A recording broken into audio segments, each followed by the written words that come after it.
بسم اللہ الرحمن الرحیم ایاک نعبد و ایاک نستعین. میرے پاکستانیوں، جدھر بھی آپ ہیں، آج میں آپ سب کو عید مبارک کہتا ہوں. اور میں افسوس سے کہتا ہوں کہ میرے لیے یہ سب سے تکلیف دہ عید ہے. اور تکلیف دہ کیوں ہے کہ 10,000 کے ارد گرد، ہمیں ایگزیکٹ نمبر نہیں پتا کیونکہ ہمیں بتاتے نہیں ہیں اور ہر روز نئے لوگوں کو پکڑ لیتے ہیں، لیکن 10,000 کے ارد گرد ہمارے کارکنان جیلوں میں اور جیلوں میں برے حالات میں رکھے گئے ہیں. ایسے رکھا ہوا ہے جیسے کہ کوئی غدار ہیں، کوئی دہشت گرد ہیں. ان کو پوری طرح کوشش کی جا رہی ہے کہ ان کو اتنا ان کے اوپر ظلم کریں یا ان کو ایسی بری حالات میں رکھیں کہ وہ مایوس ہو کے پارٹی چھوڑ دیں. ان کے جو گھر والے ہیں، بیوی بچے ہیں، ماں باپ ہیں، وہ آج عید پہ کیا کر رہے ہوں گے، کیا ان کے اوپر گزر رہی ہوگی، کیونکہ پتہ ہی نہیں ہے کہ کب باہر آنا ہے. ایک بیل سے ہوتی ہے، باہر نکلتے ہیں، پولیس پکڑ کے پھر سے لے جاتی ہے ان کو جیل میں، کوئی اور ان کے اوپر کیس بنا دیتی ہے. قانون کے نام کی چیز ہے کوئی نہیں. اب مکمل طور پہ جنگل کا قانون ہے. جو طاقتور ہے وہ جو مرضی چاہے وہ کرے، وہ چاہے سپریم کورٹ کے فیصلے سنے یا نہ سنے، عدالتوں کے جج کی بات مانے یا نہ مانے، کوئی فرق نہیں ان کو پڑتا، کیونکہ اس وقت جس کے پاس طاقت ہے وہ جو مرضی چاہے کر سکتا ہے. تو اس لیے ان کے گھروں میں کیا گزری ہوگی. یہ میرے جو 10,000 کے ارد گرد جو کارکن اس وقت جیل میں ہیں، میں اس لیے یہ عید تکلیف میں گزار رہا ہوں. اس کے علاوہ ہمارے پولیٹیکل لیڈرز ہیں. میں آج ان کو عید مبارک بھی کہتا ہوں، سلام بھی کرتا ہوں، کیونکہ ان کو صرف اس لیے جیلوں میں رکھا ہوا ہے اور ان کے اوپر ہر قسم کا پریشر ڈال رہے ہیں کہ بس وہ ایک لفظ ایک جملہ کہہ دیں کہ جی میں تحریک انصاف چھوڑ رہا ہوں، پھر سب کچھ معاف ہو جاتا ہے.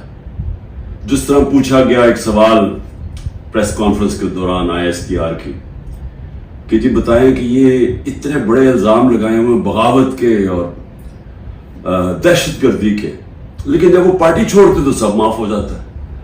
تو وہی ان کے اوپر پریشر ڈالا ہوا ہے. تو میں آج ان کو سلام بھی کرتا ہوں.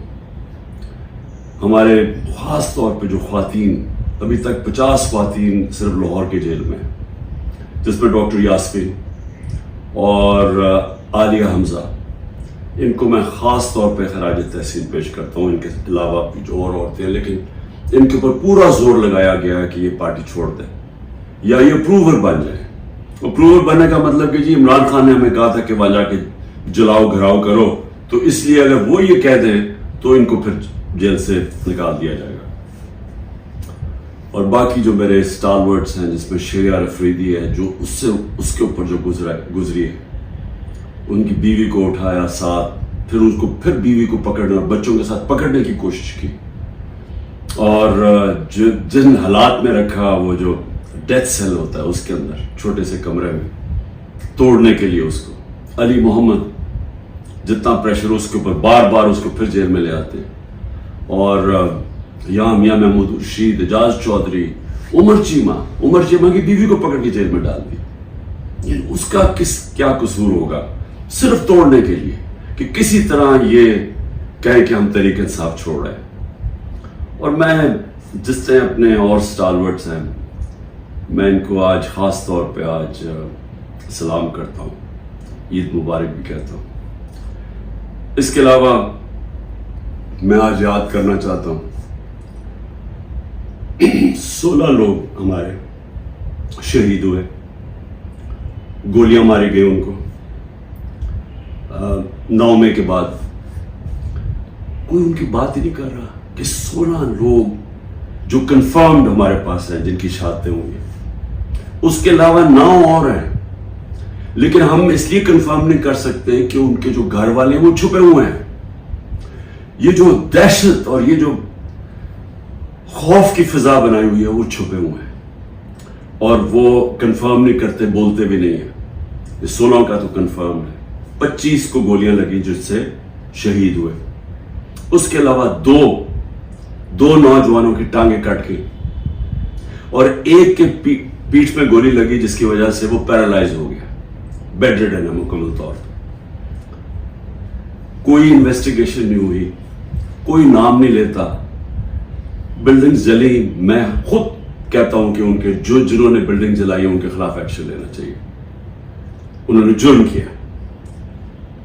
لیکن کوئی بات کرے گا کہ کون سے ملک کے اندر آپ 25 لوگوں کو گولیاں مار دیں, 50 اور کو گولیاں لگیں, 50 کو اور گولیاں لگیں, لیکن آپ 25 لوگوں کو قتل کر دیں اور ایک کے پاس فائر آرم نہ ہو. چلیں یا تو ہونا کہ کسی پولیس والوں کو گولیاں لگی, کسی کو گولی نہیں لگی, کیونکہ جب بغاوت ہوتی ہے تو وہ ہاتھوں سے نہیں بغاوت ہوتی.